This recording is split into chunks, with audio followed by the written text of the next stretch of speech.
대한민국과 건국 대통령의 이야기 7번째 시간입니다. 오늘의 주제는 교육혁명입니다. 구한말 기울어가는 한반도를 찾아왔던 방문객들이 있습니다. 그 중에 두 사람의 이야기를 소개해드립니다. 첫 번째는 일본의 정탐꾼이었던 혼마 규스케입니다. 그가 조선 팔도를 돌아다니면서 정보를 수집을 합니다.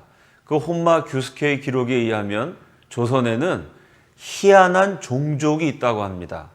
일출 때부터 일몰 때까지, 해가 뜰 때부터 질 때까지 아무 일도 하지 않고 방바닥에 누워서 담배만 피고 있는 족속. 그런데 대부분의 재상가들은 일도 안 하는 그 족속이라고 썼습니다. 뭐라고 말했냐면 그들은 양반 종족이다. 양반을 한 부족으로 일본 사람이 오해한 것입니다. 반면에 그 양반가에 속한 상놈들은 정말 비참하다고 기록을 남겼습니다. 조선에서는 중류 이상의 양반은 모두 하인이라고 하는 자를 데리고 있다. 이들은 봉급을 받고 노예가 된 것도 아니다. 대부분 돈을 빌렸기 때문에 어쩔 수 없이 몸을 맡기고 있는 것이다. 일단 하인이 되면 자자손손 영구히 주인 집의 천한 일에 복종하고 개나 말과 같이 일을 해야 한다. 장가를 가도 자식을 결혼시켜도 내 뜻대로 할 수가 없을 뿐만 아니고 일하거나 쉬거나 말하거나 침묵하는 작은 일에 이르기까지 자유로이 할 수가 없다. 배가 고프다고 해서 밥을 계속 먹을 수도 없다. 추워도 옷을 껴입을 수가 없다.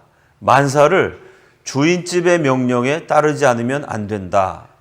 일단 하인이 된 자는 하늘로부터 받은 정신을 주인집에 바치고 개나 말과 같은 지경에 떨어져도 참담한 슬픈 눈으로 눈물을 머금고 일생을 마치지 않을 수 없다. 뿐만 아니라 평생 대대로 아무것도 모르는 자자손손으로 하여금 이러한 기막힌 운명에 빠지게 하지 않을 수 없다. 참으로 이들은 불쌍한 백성이다. 일본 정탐꾼의 눈에 비친 양반들, 아무것도 안 하면서 부자였습니다. 반면에 상놈, 아래껏 천민, 하인들, 그 슬픈 눈에 눈물을 머금고 있는 자자손손 비참한 운명을 물려주어야 하는 정말 불쌍한 인생들이었습니다. 이렇게 조선에는 양반과 상놈의 신분 차별이 있었습니다. 또 한 사람, 미국 선교사였던 제이콥 로버트 무스의 기록이 있습니다. 강원도 지역에 처음 교회를 세우신 분입니다. 한국인을 정말 사랑했습니다. 그런데 내가 사랑하는 한국인들에게 참 이상한 습관이 있다고 기록을 했습니다. 여러분, 딸아이가 태어나면 얼마나 예쁩니까?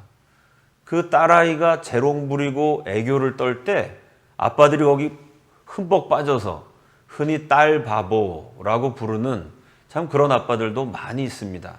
그런데 조선 사람은 그렇게 예쁜 딸아이가 태어났을 때 오히려 슬퍼하면서 이름을 이상하게 지어준다. 제이콥 로버트 무스가 기록했습니다. 어떤 이름이냐면요, 영어로 하면 sorrowful. sorrowful을 글자 그대로 직역하면 슬픔이 정도가 될 것입니다. sorrowful이란 이름이 너무나 흔하다라고 적었어요. 그 sorrowful이 뭐냐면 섭섭입니다.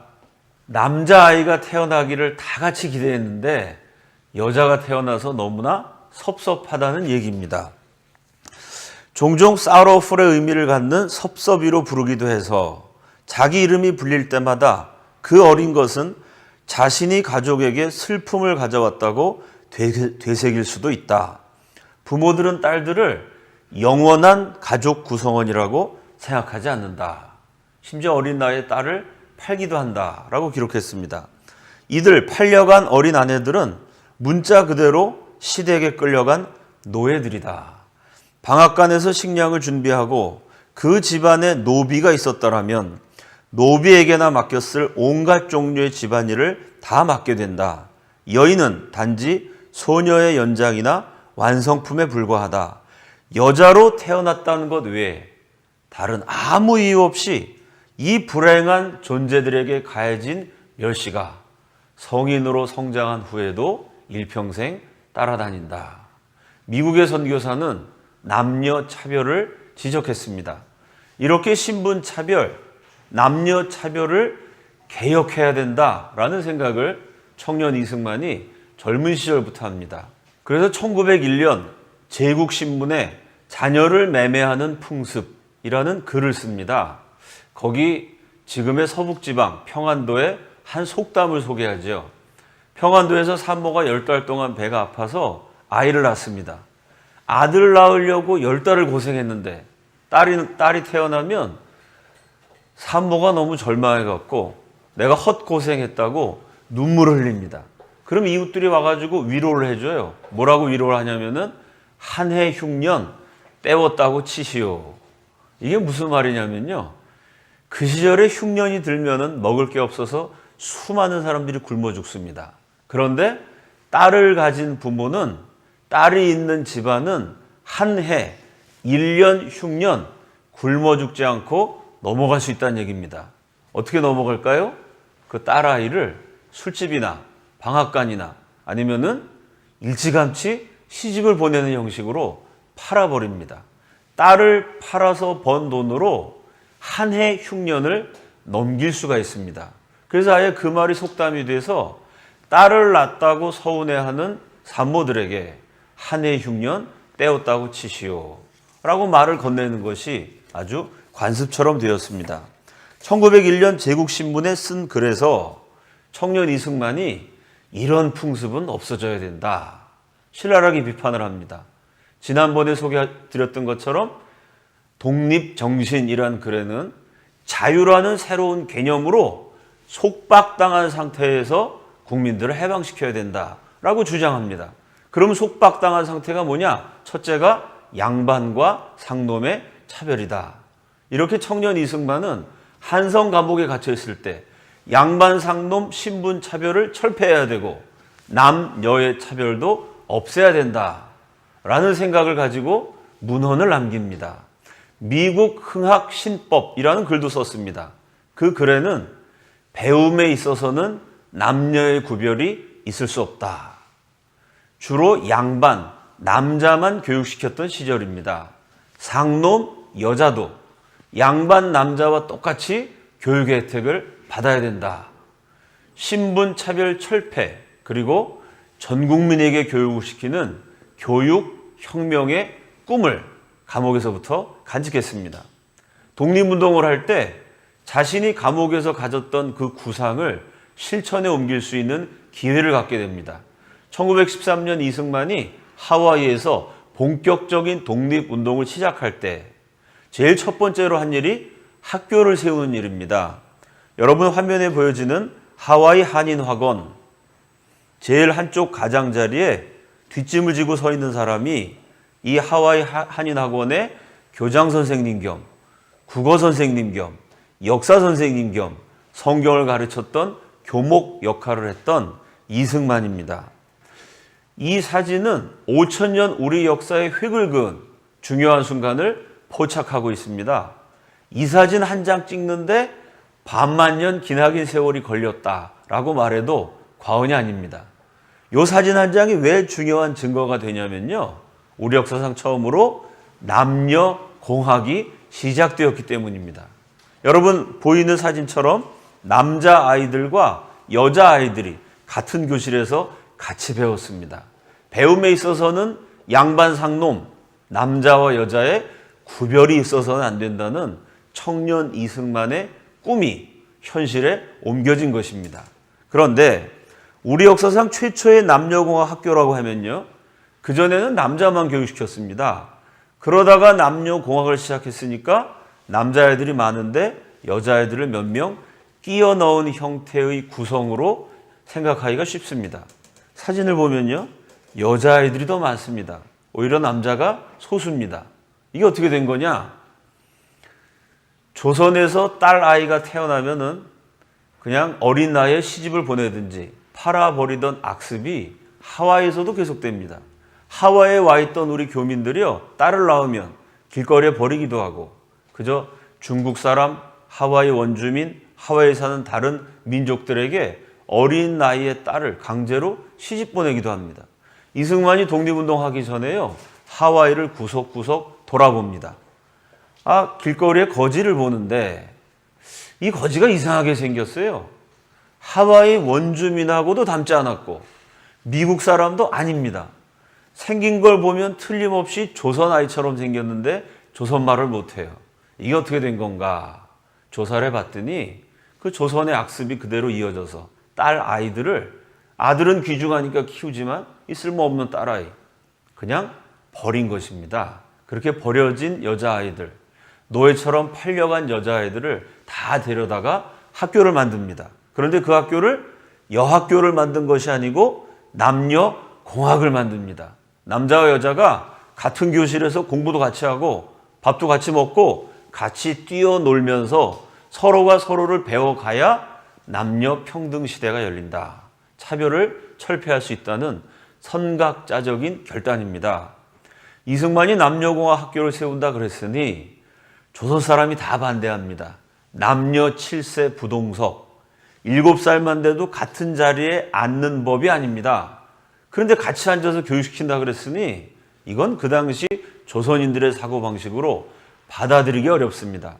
심지어 개명했다는 미국 선교사들도 말립니다. 아니 미국에서도 남녀 차별이 있는데 조선에서 어떻게 남녀 공학 학교를 세우느냐? 그 모든 반대를 무릅쓰고 이승만은 남녀 공학 학교를 세웠습니다. 제가 지난번 강의 때 소개해드린 것처럼 세계 최고 명문 프리스턴 대학교, 한국 최초가 아닙니다. 아시아인, 황인종, 동양인 최초의 국제법 박사로 미국의 유수한 대학 교수도 할 수 있었던 사람이 이승만입니다. 그런데 미국 대학 교수가 된 게 아니고요, 하와이에 와서 팔려다니는 여자아이들 모으고 거기다가 남자아이들까지 받아서 세계 최고 학교에서 아시아인 최초로 국제법 박사를 딴 대단한 스펙을 가진 이승만이요, 이 식민지 조선을 위한, 팔려가는 아이들을 위한 학교를 세우고 이 학교에서 가르쳤습니다. 얼마나 우리 조선인들을 사랑했는지를 보여주는 한 대목이라고 소개할 수 있습니다. 자, 정권을 잡고 대통령이 된 다음에는 대대적인 교육 정책을 펼칩니다. 그것이 의무교육 제도입니다. 이승만 대통령이 취임했을 때 우리나라 전 국민 가운데 단 하루라도 학교에 가본 인구가 14%였습니다. 86%는 학교라는데 가본 적이 없는 사람들이었습니다. 그 가난하고 어려운 시절에 이승만 대통령은 의무교육제도를 실시합니다. 무조건 초등학교는 의무적으로 입학하게 만듭니다. 이승만 정권이 끝마칠 무렵 학령기 아동 가운데 초등학교 입학한 아이들 비율이 96%로 늘어납니다. 교육받은 인구를 14%에서 96%까지 늘려서 지식강국, 교육대국, 코리아의 기초를 놓은 것입니다. 아이들은 학교에 보내서 글자를 배우게 합니다.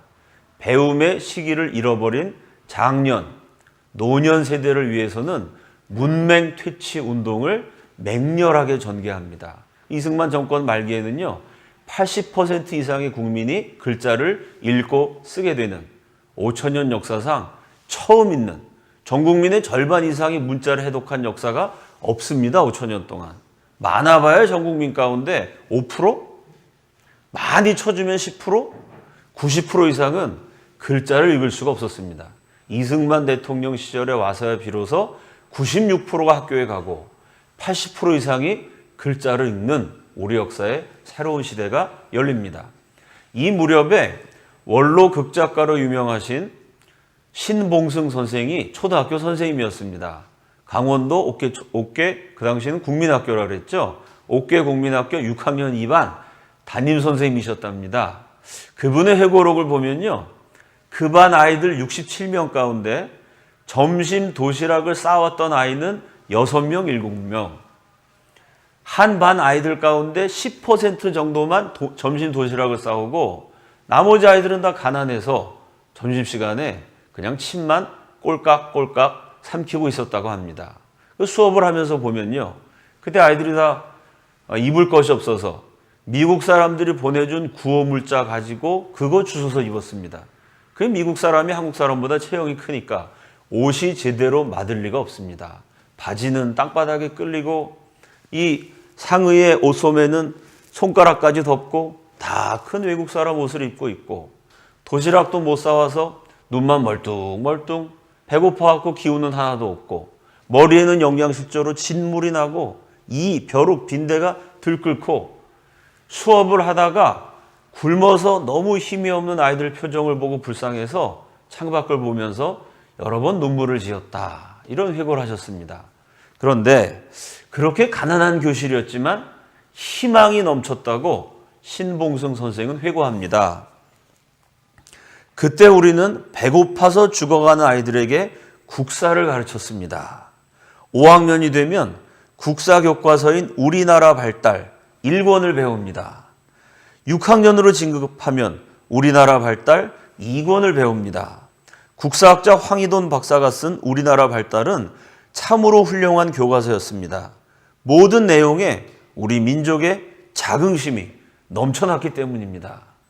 가난하고 굶주린 나라지만 이제 일본에서 갓 되찾아갖고 모든 것이 갖춰져 있지 않은 나라지만 위대한 저력을 가진 민족이다. 대한민국은 틀림없이 굉장한 국가가 될 것이다. 가난한 나라에서 자부심을 가르쳤습니다. 그리고 20년 뒤 줄인 배를 움켜쥐고 국사를 배웠던 소년들이 30대가 되었을 때 우리 민족의 중화학 공업 시대를 읽어내면서 민족 중흥의 새 역사를 쓰는 역군이 되었습니다. 얼마나 대견한 일입니까? 그 시절 초등학교 선생님의 회고담입니다. 요즘 우리 교실의 풍경과는 사뭇 다릅니다. 제가 부산에서 강연을 하는데 고등학생 하나가 손 들고 저한테 이렇게 질문합니다. 목사님, 왜 현대사 교과서는 요즘 우리 고등학생들이 배우는 역사 교과서는 우리나라 나쁜 점만 얘기하나요? 우리나라 그렇게 잘못됐나요? 여러분, 신봉승 선생님의 회고에 의하면 이승만 대통령 때 그 어려운 시절에도요, 자부심을 가르쳤습니다. 그런데 이 풍요한 대한민국에서 고등학생 아이가 저한테 질문한 내용이 왜 역사 시간에 대한민국은 태어나지 말아야 될 나라인 것처럼 첫 단추부터 시작돼서 모든 것이 잘못된 나라인 것처럼 저 김일성, 김정일도 탄압했다는 내용이 없는데 대한민국 역대 대통령은 어쩌자고 국민들을 탄압만 했는지 왜 나쁜 내용만 가르칩니까? 요즘 아이들은 그렇게 질문합니다. 과연 교육이란 게 뭐고 역사 교육이 어떻게 되어야 되는가 생각해 보아야 할 문제입니다. 전 국민은 초등학교에서 글자를 다 배우겠습니다. 지도자들을 위한 또 다른 정책이 이승만 박사에게 있었습니다. 이승만 대통령이 집권하기 전 50년 동안 미국 유학을 갔던 사람 숫자 다 합치면 500명이 안 됩니다. 그런데 이승만 대통령 집권 11년 6개월 동안 연수, 유학, 다양한 형태로 무려 2만 명을 미국에 보냅니다. 그 가난하던 시절에요. 미국 유학 갈 돈이 없습니다. 이승만 대통령의 탁월한 외교 정책으로 한미동맹에 의해서 장학금을 받기도 하고 또 생활비를 보장받기도 하고 이렇게 가난한 나라의 엘리트 청년들이 미국 정부의 후원을 받아서 공부할 수 있도록 길을 열어줍니다.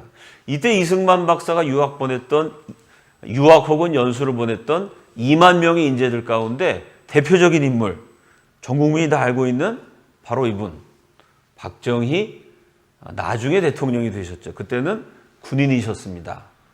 박정희 군인이 준장으로 진급했을 때 미국 연수를 보내서 세계 최강대국 미국에 대해서 배우도록 이승만 대통령이 기회를 줍니다.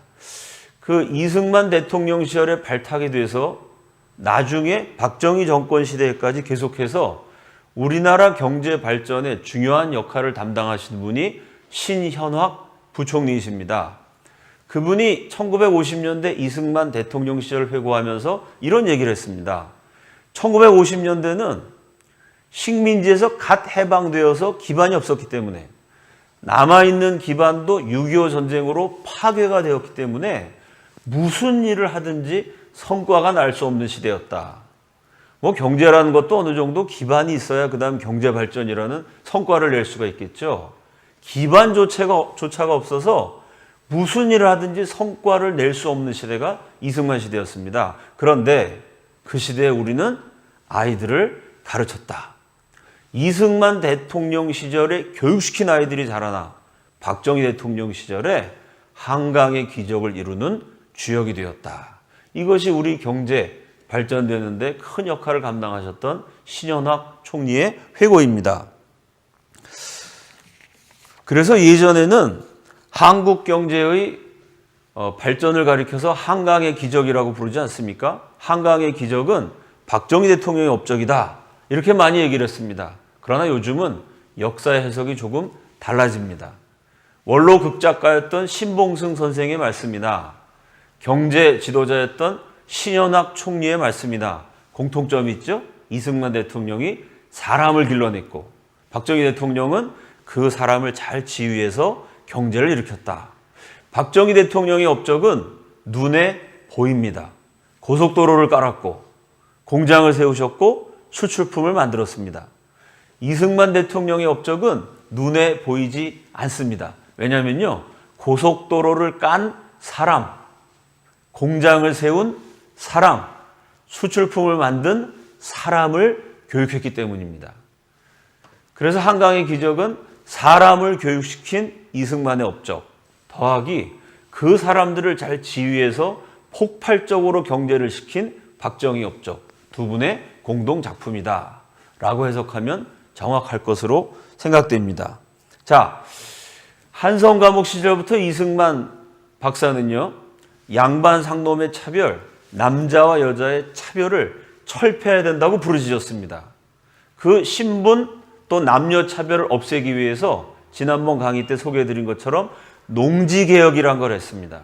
상놈들이 양반 눈치 보지 않고 스스로 일해서 스스로 먹게 될 때, 경제적으로 자립하게 될 때 저절로 차별은 없어진다고 봤습니다.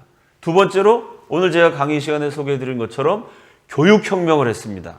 자, 국민들에게 땅을 주고 교육을 시킨 것. 무슨 얘기냐면 양반들만 갖고 있던 특권을 전 국민에게 나눠준 것입니다. 조선조의 양반만 갖고 있었던 것이 두 가지. 땅과 교육입니다. 그런데 그 땅을 전 국민에게 나눠주고 교육을 전 국민 받게 만들었습니다. 결과적으로 전 국민을 양반으로 만든 것입니다. 이 이승만의 개혁이 성공함으로써 차별이 철폐되었고 양반이라는 단어도 새로운 의미를 갖게 됐습니다. 옛날에 양반, 신분, 특권을 뜻하는 용어였습니다. 지금 양반이라는 단어는요, 부부싸움할 때도 씁니다. 이 양반이 왜 그래? 그런 얘기를 부부간에 서로 주고받기도 합니다. 이제는 양반이란 말이 이 양반 저 양반, 보통 사람을 가리키는 말이 됐습니다. 글자 그대로 보통 사람이 다 양반이 된 평등국가 대한민국을 개혁해낸 이승만의 위대한 업적입니다. 이 이승만의 토지개혁과 교육혁명, 차별을 철폐한 이 공로를 다른 나라하고 한번 비교해 보겠습니다. 1947년 대한민국 건국 1년 전에요.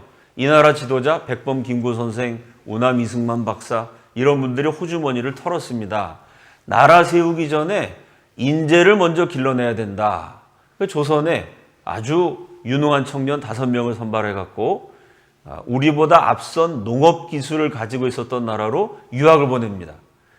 학생 5 유학 보냈는데 공항에 우리나라 민족 지도자들이 다 나옵니다. 이승만 박사, 김구 선생 다 나오셔갖고 너희들이 가서 열심히 공부해갖고 이제 조금 있으면 우리도 나라를 세운다. 우리가 세우는 대한민국에 기여하는 인재가 돼야 된다. 이러고 장학금 줘서 유학 보냈습니다. 당장 우리에게 필요한 농업 기술을 배우기 위해서 유학 간 나라. 거기가 어디냐면 파키스탄이었습니다. 우리보다 훨씬 잘 사는 나라였어요. 박정희 대통령이 경제개발 5개년 계획을 2번째 실시하면서 국민들한테 얘기했습니다. 이번에 경제개발 계획에 성공하면 우리가 아시아에 아주 잘 사는 저 나라보다 더 잘 살게 된다 라고 얘기를 했다가 욕을 바가지로 먹었습니다. 저건 공약이 아니라 사탕발리입니다. 요즘 말로 하면 포퓰리즘이다. 저건 말도 안 되는 헛소리다. 아니 가난한 한국이 어떻게 저 잘 사는 나라보다 더 발전할 수가 있느냐? 그 나라가 어디냐면요. 불쌍한 한국을 위해서 체육관, 서울에 장충 체육관을 지어준 나라 필리핀입니다. 여러분 대한민국의 수준은 파키스탄에 유학 가서 배우고 필리핀보다 잘 살게 된다고 말했다가 말도 안 되는 아주 꿈 같은 소리라고 비판을 받았던 수준입니다. 지금 대한민국과 파키스탄과 필리핀을 비교하는 사람은 없습니다. 우리보다 훨씬 앞섰던 나라였는데 지금은 비교의 대상조차 되지 않습니다. 그럼 왜 한국은 발전했고 파키스탄, 필리핀은 그 자리에 있었을까요? 그 나라들은요. 국회를 위한 법을 만들었습니다. 지난번에도 말씀드렸듯이 한국이나 필리핀이나 파키스탄이나 국회의원들은 대부분 지주입니다. 땅을 가진 지주가 교육도 받을 수 있고 경제력을 바탕으로 금 배지도 달 수가 있는 것이죠. 국회가 국민을 위한 국회가 되고 국가를 위한 국회가 되었다면 당연히 토지개혁을 해서 전 국민 먹고 살게 해줘야 됩니다. 그런데 한국도 필리핀도 파키스탄도 국회가 그렇게 하지 않았습니다. 차이점이 있다면 한국에는 이승만이라는 강력한 지도자가 국회를 압박까지 했습니다. 그것 때문에 독재자라고 비판도 많이 받았습니다. 그러면서 국회를 위한 국회가 아니라 국민을 위한 국회가 되도록 국회에서 만들어지는 법이 양반과 지주를 위한 것이 아니고 소장농, 상놈을 위한 법이 되도록 압력을 행사했습니다. 이승만이 그렇게 국회를 눌렀기 때문에 한국은 토지개혁을 했고 눈부시게 성장했습니다. 반면에 파키스탄, 필리핀은 민주주의 했습니다. 국회가 법을 만들면 그대로 존중했어요. 그 나라의 법을 보면요. 최근까지도 땅을 가진 지주는 세금을 면제한다. 땅이 없는 일반 농민들은 세금까지 내야 한다. 국회에서 그런 법을 만들면 일반 백성은 지킬 수밖에 없습니다. 과연 그것이 진정한 민주주의일까요? 요즘은 그래서 지주민주주의라는 말이 나왔습니다. 그 얘기를 뒤집으면 국회민주주의입니다. 국회가 국회의원 본인, 지주, 많이 가진 사람들을 위한 법을 만들고 그들을 위한 나라를 세우느냐, 아니면 정말 국회가 국민을 위한 국회가 되느냐. 우리 시대의 대한민국에도 한번 고민해 보아야 할 질문입니다. 또 한 나라는 인도입니다. 화면에 인도의 12대 대통령 압둘 칼람의 사진이 있습니다. 아주 전 국민에게 존경을 받았던, 사랑을 받았던 그런 대통령입니다. 그 인도의 카스트 제도의 맨 밑바닥 아주 어려운 불가촉 천민이라는 분들이 있습니다. 그 불가촉 천민들을 한국의 목사님들이 가서 열심히 도와줬어요. 압둘 칼람 대통령이 그 목사님들을 대통령궁으로 초청을 했습니다. 고맙다고 인사하면서 이런 질문을 했다고 합니다. 인도에는 카스트 제도의 차별이 아직도 남아있는데 한국에서는 어떻게 양반 상놈 차별이 없어졌습니까? 아니, 한국 너네들도 양반 상놈 차별이 아주 인도처럼 극심했는데 우리 카스트 제도 비슷한 게 있었는데 우리 인도는 지금도 카스트 제도 때문에 너무 힘들고 되는 일이 없는데 한국은 어떻게 그게 다 없어졌느냐. 인도 대통령의 부러움이고 동시에 배우고자 하는 질문입니다. 인도에는 지금도 시골에 가면 불가촉 천민, 영어로 말하면 untouchable입니다. 만질 수 없는, 불가, 안 된다는 뜻이죠. 촉감, 촉각, 만진다는 뜻입니다. 만질 수도 없는 천민, 만지면 재수가 없어지고 부정타는. 그래서 상대도 하지 말아야 되고 만지기만 해도 아주 내가 더러워지는, 그렇게 천대받고 있는 사람이 무려 1억 7천만에 달합니다. 불가촉 천민은 지금도 쉽게 확인할 수가 있어요. 왜냐하면 목에다가 목걸이를 하는데 옹이 그릇 같은 것을 매달고 다닙니다. 인도는 비포장도로가 많고 먼지가 많이 나요. 걷다 보면 가래가 생겨갖고 사람들이 이렇게 막 침을 많이 뱉습니다. 그런데 불가촉 천민이요, 만지기만 해도 부정 타는데 만약 불가촉 천민이 땅에다가 침을 뱉으면 그 땅 전체가 다 저주를 받아갖고 동네 사람한테 맞아 죽습니다. 그래서 불가촉 천민은 목에다가 그릇을 딱 달아갖고 침을 요 그릇에만 뱉습니다. 엉덩이는 꼬리가 달렸어요. 불가촉 천민이 땅을 밟으면 땅이 부정타게 되죠. 그래서 걸어가면서 자기가 찍는 발자국을 엉덩이에 꼬리처럼 매단 빗자루로 발자국을 지워가면서 걸어갑니다. 이렇게 말도 안 되는 고생을 하는 사람이 지금도 무려 1억 7천만에 달합니다. 그런데 대한민국은 양반 상놈 제도가 있었지만 그 양반만 갖고 있는 땅과 교육을 전 국민에게 나누어준 건국 대통령이 있었기 때문에 이 차별을 철폐하게 된 것입니다. 자, 마지막으로 미국하고 비교해보죠. 한국 아이들의 서재에 가보면 위인전 목록 가운데 링컨, 간디 어느 집에나 있습니다. 간디는 어떤 사람이냐? 물론 그분이 위대한 업적을 많이 남기셨지만 그 인도를 식민 통치했던 영국이 인도 사람들에게 압력을 넣습니다. 저 불가촉 천민들 너무 불쌍하지 않냐?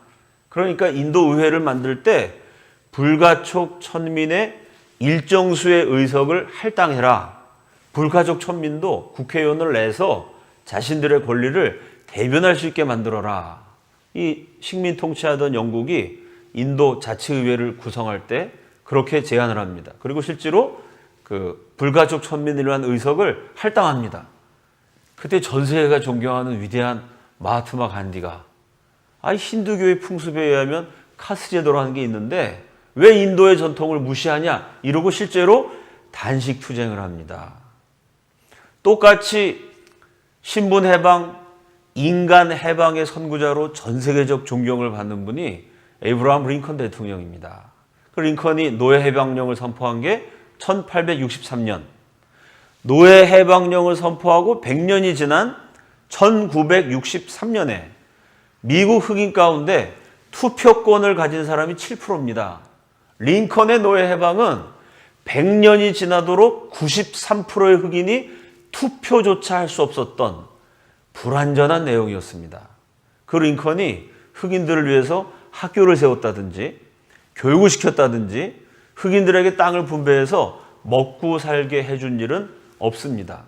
그래서 링컨의 노예 해방에 비판적인 역사가들도 꽤 있습니다. 물론 노예를 해방시킨 건 위대한 업적입니다만은 그냥 해방만 시켜놓고 일자리를 안 줘갖고요. 먹고 살 대책이 없어서 미국 남부 지역의 노예들이 북부 지역으로 올라가서 공장 노동자가 됩니다. 문제는 남부의 노예로 살 때보다 북부의 공장 노동자가 된 다음에 더 가난해지고 비참해진 흑인들도 많이 있었어요.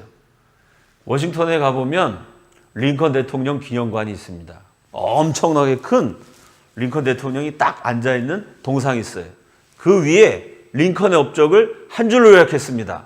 노예 해방의 위대한 지도자라는 말은 거기 없어요. 링컨의 업적을 한마디로 요약하면 유니온, 미국 연방을 지켜낸 분. 이게 미국 역사학과의 공통적 판단입니다. 노예 해방 자체에는 여러 가지 문제가 많았는데요.